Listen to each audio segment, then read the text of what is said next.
آپ دیکھ رہے ہیں سیرت النبی انٹرنیشنل فورم، قسط نمبر 58۔ بعثت نبوی صلی اللہ علیہ وآلہ وسلم سے قبل ترقی یافتہ ممالک کی گمراہیوں کا لرزہ خیز تذکرہ، 55واں حصہ۔ مزید آگے بڑھنے سے قبل سیرت النبی انٹرنیشنل فورم کے چینل کو سبسکرائب کر لیجئے اور بیل کے بٹن کو دبا دیجئے تاکہ آپ کو آنے والی ہر نئی ویڈیو کی بروقت اطلاع ہو سکے۔ اہل ہند کے عقائد البیرونی کی تحقیق، ہندوؤں کے لاتعداد دیوتا اور ان کی الہامی کتابیں۔ ہندوؤں کے دیوتاؤں کی فہرست بہت طویل تھی جو ہر لحظہ بڑھتی رہتی تھی۔ بغور مطالعہ کرنے سے یہ حقیقت واضح ہو جاتی ہے کہ دیوتاؤں کی اس طویل فہرست میں ایسے دیوتا بھی ہیں جو یورپین آریاؤں کے دیوتاؤں سے مشابہت رکھتے ہیں۔ ڈیواس جو درخشندہ آسمان کا دیوتا ہے وہ یونانی دیوتا زیس ہی کا دوسرا نام ہے۔ وارونا وہ دیوتا ہے جو آسمان کا نمائندہ ہے، آسمان کی طرح ہر چیز کو گھیرے ہوئے اور یکجا کیے ہوئے ہے۔ اسے آسورا کہا جاتا ہے۔ یہ ایران کے اعلیٰ ترین دیوتا اہورا مزدا کا ہم معنی ہے۔ 5 دیوتا ایسے ہیں جو سورج کے مختلف مظاہر ہیں۔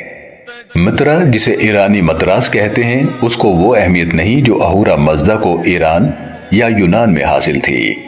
سورج کی زرعی قرص کو سوریا کہتے ہیں۔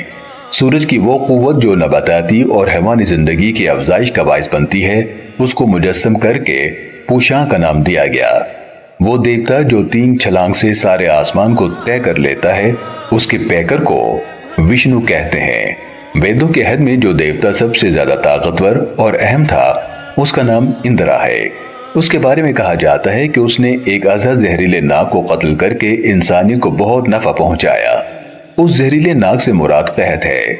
اندرا نے پانی کو جاری کر کے قحط ختم کر دیا۔ نیز اس نے روشنی دریافت کی اور سورج کے لیے راستہ ہموار کر دیا۔ یہ بہت جنگجو ہے اور جنگ کا دیوتا ہے۔ اس نے اپنی تلوار سے جنوں اور عفریتوں کو موت کے گھاٹ اتار دیا اور کالی چمڑی والے دراوڑوں کو شکست دی جو آریوں کے دشمن تھے۔ اندرا دیوتا سوما یعنی شراب کا بڑا رسیا ہے، جس کے پینے سے اس کا جنگی جنون بھڑک اٹھتا ہے۔ اس نے سوما شراب سے بھری ہوئی 3 جھیلیں پی لیں اور 300 بھینسوں کا گوشت ہڑپ کر گیا۔ سوما خود بھی ایک دیوتا ہے۔ اس طرح اگنی بھی، اگنی کو دیوی بھی مانا جاتا ہے اور اسے دیوتاؤں کا منہ بھی کہا جاتا ہے، جو پجاریوں کی قربانیوں کو ہڑپ کر کے آسمانی دیوتاؤں تک پہنچاتا ہے۔ وارونا کو کائنات کا ناظم اعلیٰ کہا جاتا ہے جو دریاؤں کو جاری رکھتا ہے، سورج اور دوسرے سیاروں کو اپنے اپنے مداروں میں محو گردش رکھتا ہے۔ اس کے بارے میں اس کے پجاریوں کا یہ بھی عقیدہ ہے کہ دیوتاؤں اور انسانوں کو قوانین اور قواعد کا پابند رکھتا ہے اور بدکاروں کو ہتھکڑیاں لگا دیتا ہے۔ اگرچہ قدیم آریہ حیات بعد الموت پر یقین رکھتے تھے، لیکن اس کے باوجود وہ اس پر بھی زور دیتے تھے کہ اس دنیا میں جتنی داد عیش دے سکتے ہو دے لو، پھر یہ موقع نصیب نہ ہوگا۔ ہندوؤں کی الہامی کتابیں۔ آریاؤں کے پاس قدیم ترین علمی سرمایہ وید ہیں۔ وید کا معنی علم اور دانش مندی ہے۔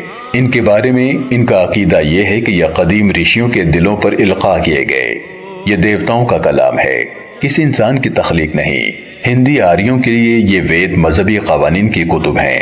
ان میں مختلف قسم کی دعائیں ہیں، بھجن ہیں، حمد کے گیت ہیں۔ ان کے ساتھ نثر میں ویدوں کی تفسیر ہے۔ ہندوؤں کے نزدیک یہ الہامی کتب ہیں اور از حد مقدس ہیں۔ کیونکہ آریہ ناخواندہ تھے، اس لیے یہ کتابیں پڑھ کر انہیں سنائی جاتی تھیں۔ اس میں وہ منتر بھی ہیں جو برہمن قربانی دیتے وقت الاپتا رہتا ہے۔ ایسے جادو منتر بھی ہیں جن سے سام کے کاٹنے کا علاج کیا جاتا ہے۔ محبت پیدا کرنے کے افسوں بھی ہیں اور دشمنوں کو تباہ و برباد کرنے کے طریقے بھی۔ ان کے علاوہ ویدوں کے ساتھ اپنشد بھی ہیں۔ ان میں ہندو مذہب کی فلسفیانہ بنیادیں استوار کی گئی ہیں اور ان 4 چیزوں کو ہندو مذہب کی اساس قرار دیا گیا ہے۔ نمبر 1، اعلیٰ حقیقت روحانی دنیا ہے۔ نمبر 2، مادی دنیا کی کوئی حقیقت نہیں۔ نمبر 3، عقیدہ تناسخ۔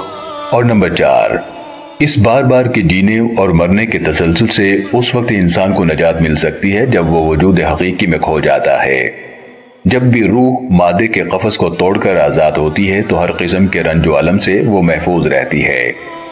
ایک بار مرنے کے بعد انسان دوسرے جنم میں کسی اور وجود میں ظاہر ہوتا ہے۔ وہ وجود انسانی، حیوانی بلکہ نباتاتی بھی ہو سکتا ہے۔ پہلے جنم میں جو غلطیاں اسے سرزد ہوئی تھیں اس کے مطابق اس کو نیا وجود دیا جاتا ہے، جس میں ظاہر ہو کر وہ طرح طرح کی مصیبتوں، بیماریوں اور ناکامیوں میں گرفتار ہوتا ہے۔ اور اگر اس نے اپنی پہلی زندگی میں نیکیاں کی تھیں تو اس کو ان کا اجر دینے کے لیے نئے وجود کا کوئی ایسا قالب بخشا جاتا ہے جس میں ظاہر ہونے سے اس کو اس کی گزشتہ نیکیوں کا اجر ملتا ہے۔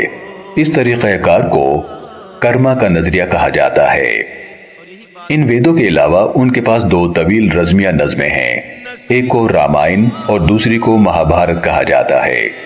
پہلی نظم میں رام کی کہانی ہے جسے اس کے باپ نے اس کی سوتیلی ماں کے اکسانے پر اپنی بیوی سیتا سمیت جلا وطن کر دیا تھا۔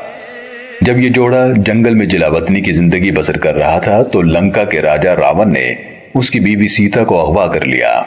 رام نے لنکا پر چڑھائی کر کے اپنی بیوی کو آزاد کروا لیا۔ دوسری نظم میں اس لڑائی کا ذکر ہے جو کورو اور پانڈو کے درمیان لڑی گئی تھی۔ اس لڑائی میں کرشنا ارجن کا رتھ بان تھا۔ ان کی ایک اور اہم کتاب بھگوت گیتا ہے۔ یہ کرشنا کا کلام ہے جو اس نے ارجن کے ساتھ کیا، جو متوقع خونریزی کے خوف سے جنگ سے دستکش ہونا چاہتا تھا۔ کرشنا نے اس کو جنگ کرنے پر آمادہ کیا۔ اس جنگ سے جو تباہی مچی اور انسانی خون کے دریا بہے وہ کسی سے مخفی نہیں۔ آہستہ آہستہ آریاؤں کا سادہ سا مذہب پیچیدہ نظریات اور بے ایمانی رسوم کا ایک گورکھ دھندا بن کر رہ گیا۔ دیوتاؤں کی فہرست، ان کے مناسب اور ان کی عبادت کے طریقے ہر مقام اور ہر آبادی کے لیے الگ الگ ہو گئے۔ چند مستثنیات کو چھوڑ کر قدیم اور اہم دیوتاؤں کی اہمیت بالکل گھٹ گئی اور نئے دیوتاؤں نے مندروں میں اہم مقام حاصل کر لیا۔ ان کے معبودوں کی تعداد ہزاروں بلکہ لاکھوں کروڑوں تک پہنچ گئی۔